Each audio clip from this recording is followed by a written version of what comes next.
السلام علیکم، میں ہوں شاہزیب خانزادہ۔ امریکہ اور اسرائیل کے ایران پر حملے کے بعد مشرق وسطیٰ میں شروع ہونے والی جنگ کو آج 2 ہفتے مکمل ہو چکے ہیں، لیکن دونوں طرف سے حملوں کا سلسلہ بلا تعطل جاری ہے۔ آج بھی اسرائیلی فورسز نے تہران سمیت ایران کے کئی شہروں میں بڑے پیمانے پر حملے کیے۔ اہم بات یہ ہے کہ اسرائیل اور امریکہ کے حملوں اور مزید حملوں کی دھمکیوں کے باوجود آج تہران، مشہد، اصفہان، کرمان، قم اور تبریز سمیت ایران کے کئی چھوٹے بڑے شہروں میں عوام بڑی تعداد میں سڑکوں پر نکل آئے اور فلسطین کے ساتھ اظہار یکجہتی کے لیے یوم القدس منایا۔ خاص طور پر تہران میں ہونے والے احتجاجی مظاہرے 2 حوالوں سے قابل توجہ تھے۔ ایک طرف احتجاج کے دوران ہی مرکزی جلوس کے قریب دھماکہ ہوا اور اس کے لائیو مناظر سامنے آئے، مگر اس کے باوجود مظاہرین نے اپنا احتجاج جاری رکھا اور اللہ اکبر کے نعرے لگائے، جبکہ دوسری طرف اس احتجاج میں امریکی اور اسرائیلی دھمکیوں کے باوجود ایرانی اعلیٰ قیادت بھی نظر آئی، جن میں ایران کی سپریم نیشنل سیکیورٹی کونسل کے سربراہ علی لاریجانی، صدر مسعود پزشکیان، عدلیہ کے سربراہ غلام حسین محسنی اور وزیر خارجہ عباس عراقچی سمیت دیگر اہم رہنما شامل تھے۔ تہران میں آج فلسطین کے ساتھ اظہار یکجہتی کے لیے ہونے والے مظاہروں کی سامنے آنے والی ویڈیوز میں شہر کے مرکز میں عوام کی ایک بڑی تعداد نظر آئی، جنہوں نے اپنے ہاتھوں میں ایران اور فلسطین کے پرچم تھامے ہوئے تھے اور وہ اسرائیل اور امریکہ کے خلاف نعرے لگا رہے تھے۔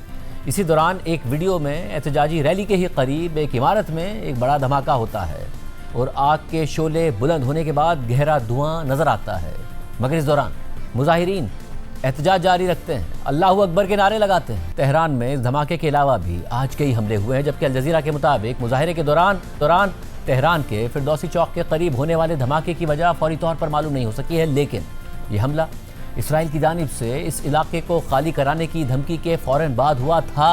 اور ایران کے سرکاری میڈیا کے مطابق دھماکے کے بعد ایک خاتون شیل کے ٹکڑے لگنے سے شہید ہو گئی ہے، مگر اسرائیلی حملے کے باوجود احتجاجی مظاہرہ جاری رہا اور مظاہرین نعرے لگاتے ہوئے آگے بڑھے۔ ایران کے کئی شہروں میں جمعے کی نماز کے بعد ایک ساتھ شروع ہونے والے ان مظاہروں کی اہم بات یہ بھی تھی کہ آج ایرانی دارالحکومت تہران میں ایران کی اعلیٰ قیادت بھی آج مظاہرین کے ساتھ شریک دکھائی دی اور مظاہروں کے دوران سامنے آنے والے مناظر میں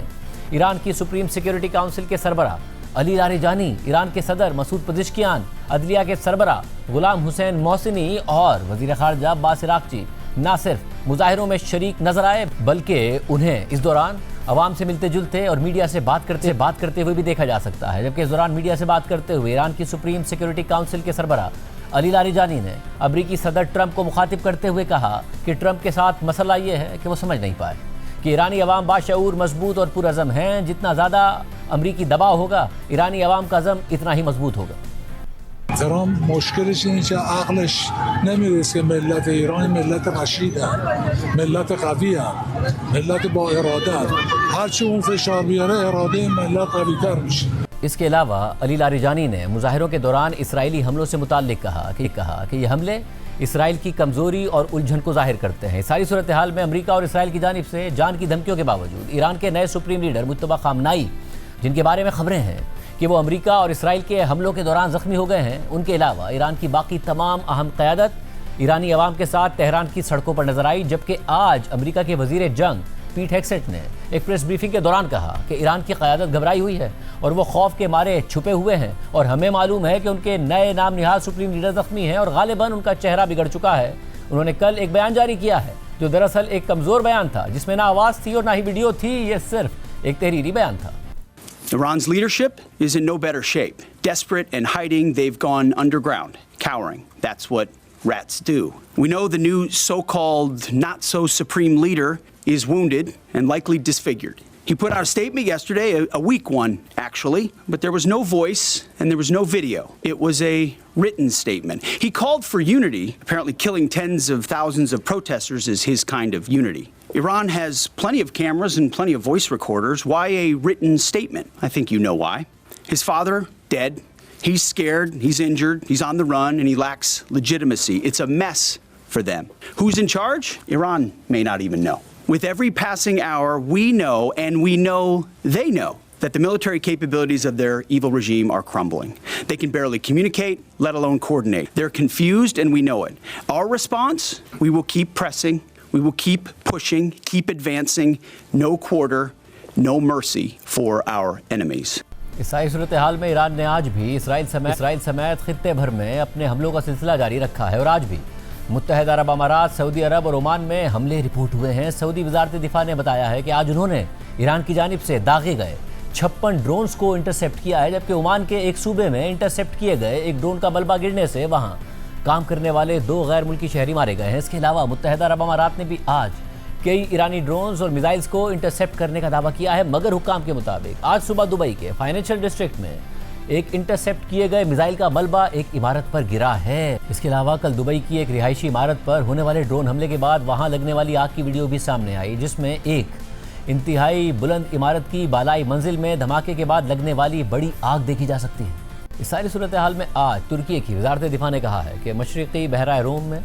تعینات نیٹو کے فضائی دفاعی نظام نے ایران کی جانب سے ترک فضائی حدود کی طرف داغا گیا ایک اور بیلسٹک میزائل تباہ کر دیا ہے۔ ترک وزارت دفاع نے مزید کہا ہے کہ اس واقعے کے تمام پہلوؤں کو واضح کرنے کے لیے ایران سے رابطہ کیا جا رہا ہے۔ واضح رہے کہ ایران کے خلاف جنگ شروع ہونے کے بعد ایران کی جانب سے ترکی کی طرف داغا گیا یہ تیسرا میزائل ہے اور یہ تینوں میزائل نیٹو کے فضائی دفاعی نظام نے انٹرسیپٹ کیے ہیں، تاہم ایران ان حملوں سے انکار کرتا ہے۔ اس کے علاوہ آج شمالی عراق کے علاقے مخمور میں ایک فوجی اڈے پر ڈرون حملے میں ایک فرانسیسی فوجی افسر مارا گیا ہے، جبکہ 6 فرانسیسی فوجی اس حملے میں زخمی ہو گئے ہیں۔ ایرانی فورسز نے اس حملے کی ذمہ داری قبول کی ہے۔ اس حملے کے بعد اڈے پر ایک بڑی آگ دیکھی جا سکتی ہے۔ فرانسیسی صدر میکرون نے اس حملے میں فرانسیسی فوجی کی ہلاکت کی تصدیق کرتے ہوئے حملے کی مذمت کی ہے اور اسے ناقابل قبول قرار دیا ہے۔ اس کے علاوہ خطے میں ایران کے حمایتی گروپس کی جانب سے بھی حالیہ دنوں میں امریکہ اور اسرائیل کے خلاف حملوں کی شدت میں اضافہ ہوا ہے۔ جہاں ایک طرف حزب اللہ مسلسل اسرائیلی اہداف پر راکٹس داغ رہی ہے، وہیں اب عراق میں بھی ایرانی حمایت یافتہ گروپس کی کارروائیوں میں اضافہ ہو رہا ہے اور آج عراق میں ایران کے حمایت یافتہ ایک مسلح گروپ نے عراق کے مختلف علاقوں میں امریکی فوجی اڈوں پر 6 مربوط حملوں کا دعویٰ کیا ہے، جبکہ اسلامک ریزسٹنس نامی ایک اور گروپ نے عراق میں ایک امریکی طیارے کو مار گرانے کا دعویٰ کیا اور کہا ہے کہ انہوں نے مغربی عراق میں امریکہ کا ایک KC-135 ری فیولنگ طیارہ مار گرایا ہے جو جنگی طیاروں کو ایندھن فراہم کرتا ہے۔ اہم بات یہ ہے کہ امریکہ نے بھی عراق میں اپنا ایک طیارہ گرنے کی تصدیق کی ہے اور بتایا ہے کہ اس طیارے میں سوار عملے کے تمام 6 اراکین مارے گئے ہیں۔ تاہم امریکہ کی سینٹ کام نے کہا ہے کہ اس واقعے میں 2 KC-135 ری فیولنگ طیارے شامل تھے اور واقعہ امریکہ کی فرینڈلی ایئر اسپیس میں پیش آیا ہے، جس کے دوران ایک طیارہ مغربی عراق میں گر گیا جبکہ دوسرا اسرائیل میں باحفاظت اتار لیا گیا اور سینٹ کام کے مطابق یہ طیارہ کسی دشمن کی جارحیت یا فرینڈلی فائر کی وجہ سے نہیں گرا ہے۔ اس کے علاوہ برطانیہ کی میری ٹائم ٹریڈ ایجنسی نے آج اسٹریٹ آف ہرمز میں ایک اور کمرشل بحری جہاز پر ایرانی حملہ رپورٹ کیا ہے اور اس ساری صورتحال میں دنیا بھر کی تجارت کے لیے اہم اسٹریٹ آف ہرمز اب بھی ایران کے کنٹرول میں ہے، تاہم اب کچھ ممالک کے بحری جہاز ایران کی اجازت سے اس راستے سے گزرنے کی رپورٹس سامنے آ رہی ہیں، جبکہ کچھ ممالک اجازت حاصل کرنے کے لیے کوششیں بھی کر رہے ہیں اور الجزیرہ کے مطابق ایرانی حکام نے انہیں بتایا ہے کہ ایران امریکہ اور اسرائیل سے غیر وابستہ تمام بحری جہازوں کو اسٹریٹ آف ہرمز سے گزرنے کی اجازت دے گا اور کسی بھی دوسرے ملک کو بھی جہاز گزارنے سے پہلے ایران کی اجازت حاصل کرنی ہوگی۔ آج ترکی کے وزیر ٹرانسپورٹ نے کہا ہے کہ ایران سے اجازت ملنے کے بعد آج ایک ترک بحری جہاز نے اسٹریٹ آف ہرمز عبور کر لیا ہے۔ کل ذرائع سے یہ خبر سامنے آئی کہ ایران نے بھارتی بحری جہازوں کو اسٹریٹ آف ہرمز سے گزرنے کی اجازت دے دی ہے اور اب یہ خبر سامنے آئی ہے کہ بھارتی وزیر اعظم نریندر مودی نے براہ راست ایرانی صدر مسعود پزشکیان سے بات کی ہے، جبکہ بھارتی وزیر خارجہ جے شنکر کا ایران کے وزیر خارجہ عباس عراقچی سے بھی رابطہ ہوا ہے اور یہ دونوں ممالک کے وزراء خارجہ کے درمیان اسٹریٹ آف ہرمز کی بندش کے بعد ہونے والا چوتھا رابطہ ہے۔ ایرانی فورسز کے مطابق ایران کا اسٹریٹ آف ہرمز پر مکمل کنٹرول ہے، جبکہ امریکی نیوز ویب سائٹ ایکزیوس کے مطابق اعلیٰ حکام نے بتایا ہے کہ بدھ کو G7 ممالک کے ورچوئل اجلاس کے دوران باقی تمام رہنماؤں نے ٹرمپ پر زور دیا کہ وہ جنگ کو جلد ختم کریں اور اسٹریٹ آف ہرمز کو جلد از جلد محفوظ بنایا جانا چاہیے، جبکہ ذرائع کے مطابق اس دوران ٹرمپ نے کہہ دیا کہ اسٹریٹ آف ہرمز کی صورتحال بہتر ہو رہی ہے اور کمرشل بحری جہازوں کو اس علاقے میں دوبارہ کام شروع کرنا چاہیے۔ مگر آج پریس بریفنگ کے دوران امریکہ کے chairman joint chiefs of staff general Dan Caine نے کہا کہ ایران اب بھی کمرشل شپنگ اور امریکی اتحادی افواج کو نقصان پہنچانے کی صلاحیت رکھتا ہے اور امریکی فورسز ایران کی مائن بچھانے کی صلاحیتوں کو نشانہ بنا رہی ہیں۔ جنرل ڈین کین نے مزید کہا کہ اسٹریٹ آف ہرمز کی صورتحال بدستور بہتر ہو رہی ہے اور یہ ایک حکمت عملی کے لحاظ سے پیچیدہ ماحول ہے۔ اس ساری صورتحال میں مغربی میڈیا کے مطابق خود انتظامیہ کے اندر جنگ کو ختم کرنے یا جاری رکھنے سے متعلق اختلافات سامنے آ رہے ہیں۔ بین الاقوامی خبر رساں ادارے رائٹرز کے مطابق صدر ٹرمپ کے ایک مشیر اور وائٹ ہاؤس میں ہونے والی حالیہ مشاورتوں سے واقف کچھ اہم عہدیداروں کے مطابق کچھ عہدیدار اور مشیر صدر ٹرمپ کو خبردار کر رہے ہیں کہ تیل کی قیمتوں میں اضافہ ان کے لیے سیاسی نقصان کا سبب بن سکتا ہے، جبکہ کچھ سخت گیر افراد صدر ٹرمپ پر زور دے رہے ہیں کہ وہ ایران کے خلاف کارروائی جاری رکھیں۔ رپورٹ کے مطابق ذرائع کا کہنا ہے کہ معاشی مشیروں اور حکام نے صدر ٹرمپ کو خبردار کیا ہے کہ تیل کی قیمتوں میں اضافہ امریکہ کے اندر جنگ کی حمایت تیزی سے کم کر سکتا ہے، جبکہ صدر ٹرمپ کی چیف آف اسٹاف سوزی وائلز سمیت صدر ٹرمپ کے دیگر سیاسی مشیر بھی اسی طرح کے دلائل دے رہے ہیں اور ٹرمپ پر زور دے رہے ہیں کہ وہ اس جنگ میں اپنی فتح کی تعریفیں محدود کر دیں اور یہ پیغام دیں کہ یہ کارروائی محدود ہے اور تقریباً ختم ہونے والی ہے۔ اس کے برعکس ٹرمپ انتظامیہ میں ہارڈ لائن افراد ٹرمپ پر زور دے رہے ہیں کہ وہ ایران پر فوجی دباؤ برقرار رکھیں، اور ذرائع کے مطابق ان افراد میں سینیٹر لنزی گراہم اور ٹام کاٹن جیسے ریپبلکن قانون سازوں سمیت مارک لیون جیسے میڈیا کومنٹیٹرز شامل ہیں۔ رائٹرز کے مطابق اس کے علاوہ ایک تیسری قوت ٹرمپ کے عوامی حمایتی حلقے سے آتی ہے، جس میں اسٹریٹجسٹ اسٹیو بینن اور دائیں بازو کے ٹی وی کومنٹیٹر اور اینکر ٹکر کارلسن جیسے افراد شامل ہیں، اور وہ ٹرمپ اور ان کے اعلیٰ معاونین پر زور دے رہے ہیں کہ وہ امریکہ کو مشرق وسطیٰ میں ایک اور طویل جنگ میں الجھنے سے بچائیں۔ جبکہ دوسری جانب امریکی نیوز ویب سائٹ ایکزیوس نے G7 اجلاس میں شامل 3 ممالک کے حکام کا حوالہ دیتے ہوئے لکھا ہے کہ صدر ٹرمپ نے بدھ کو G7 ممالک کے رہنماؤں سے ایک ورچوئل اجلاس میں کہا کہ ایران سرنڈر کرنے کے کافی قریب ہے۔ رپورٹ میں یہ بھی دعویٰ کیا گیا ہے کہ ٹرمپ نے یہ اشارہ بھی دیا کہ اب ایران میں کوئی اہم حکومتی اہلکار زندہ نہیں ہے جو اس سرنڈر کا اعلان کر سکے۔ ایک طرف یہ صورتحال کہ ٹرمپ جنگ کے حوالے سے مسلسل متضاد بیانات دے رہے ہیں، کبھی ایک دعویٰ کرتے ہیں، کبھی دوسرا کر دیتے ہیں، اور کبھی یہ خبر سامنے آ رہی ہے کہ ٹرمپ مزید 3 سے 4 ہفتوں تک جنگ جاری رکھنا چاہتے ہیں، تو کبھی یہ خبر سامنے آ جاتی ہے کہ ٹرمپ کے مطابق ایران سرنڈر کرنے کے قریب ہے۔ ایسے میں اب ایک چیز واضح ہے، اور وہ یہ ہے کہ جو مقاصد ٹرمپ انتظامیہ اور اسرائیلی حکومت نے طے کیے تھے وہ اب تک حاصل نہیں ہو پائے ہیں، اور اسرائیلی وزیر اعظم نیتن یاہو نے خود جمعرات کو کہا کہ انہیں یقین نہیں ہے کہ ایرانی عوام ایرانی حکومت کو گرا سکیں گے۔ تاہم انہوں نے یہ بھی کہا کہ اسرائیل ایسے حالات پیدا کرنے کی کوششیں کر رہا ہے جن سے یہ ممکن ہو سکے۔ ایسے میں امریکی اخبار وال اسٹریٹ جرنل نے لکھا ہے کہ اس معاملے سے واقف افراد کے مطابق اسرائیلی حکام کا اب یہ اندازہ ہے کہ اب ایرانی حکومت کے فوری طور پر گرنے کا امکان کم ہے، کیونکہ ایران خود تو ہو چکا لیکن وہاں کی قیادت اب بھی کنٹرول میں ہے اور زمینی حالات ابھی کسی عوامی بغاوت کے لیے سازگار نہیں ہیں۔ اس ساری صورتحال میں انٹرنیشنل انرجی ایجنسی نے اعلان کیا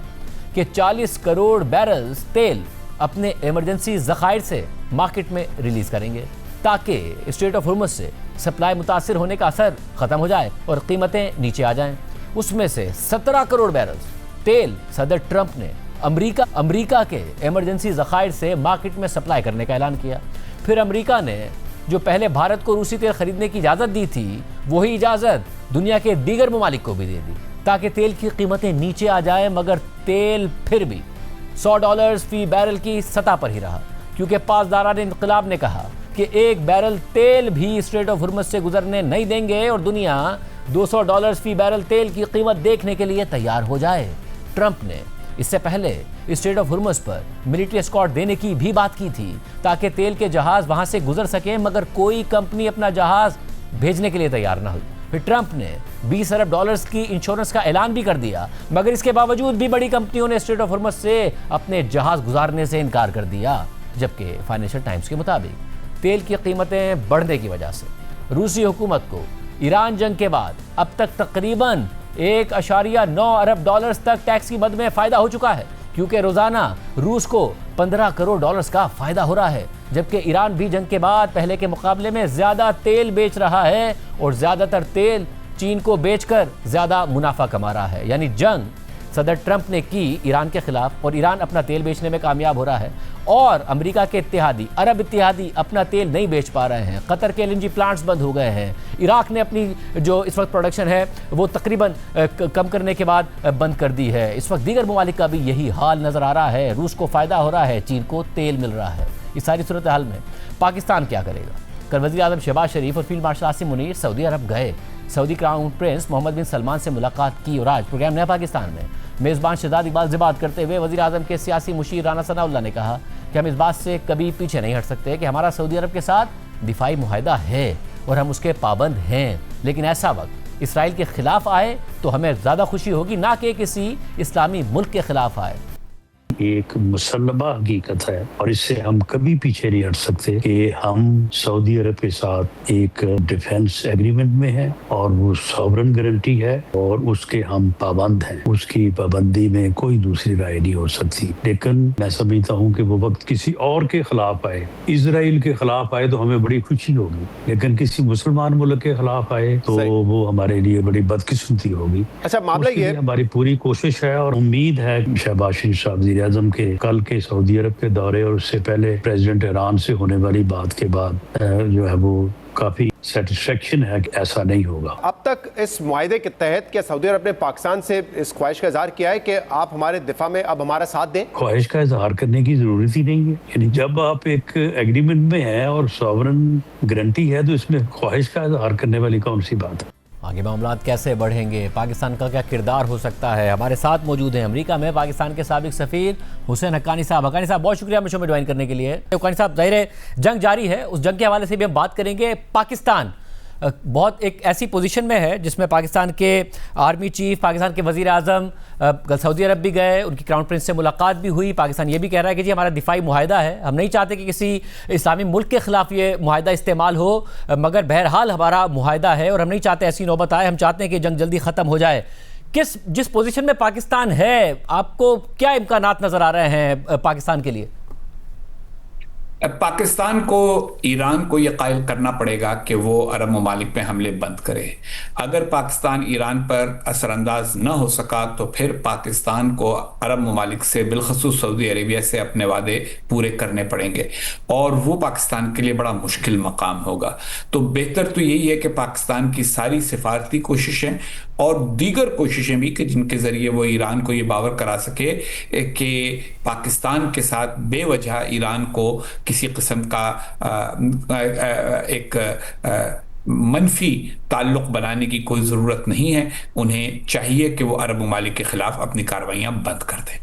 اور ایک ایسی صورت میں جس میں اب یہ نظر آ رہا ہے کہ عرب ممالک نے بھی کہا اور ابھی تک عرب ممالک نے ریٹیلیٹ نہیں کیا ہے, اس کے باوجود ایران نے کارروائیاں نہیں روکی, آج بھی زیادہ ہوئی سعودی عرب میں بھی, متحدہ عرب امارات میں بھی. آپ کو لگتا ہے پاکستان کے پاس اتنا انفلوئنس ہے کہ وہ ایران کو سمجھا سکے یا منا سکے؟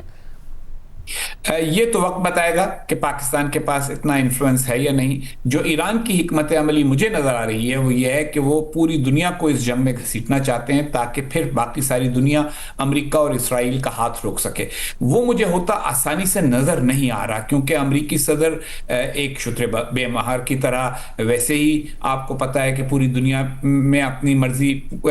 نافذ کرنے کی کوششیں کر رہے ہیں. دوسری طرف اسرائیل کے وزیر اعظم ہیں, ان کا اپنا ایک نقطہ نظر ہے. میرا خیال ہے کہ اب امریکہ اور اسرائیل کو یہ تو سمجھ میں آ گیا کہ ایران میں رجیم چینج نہیں ہوگی ہوائی بمباری کے ذریعے,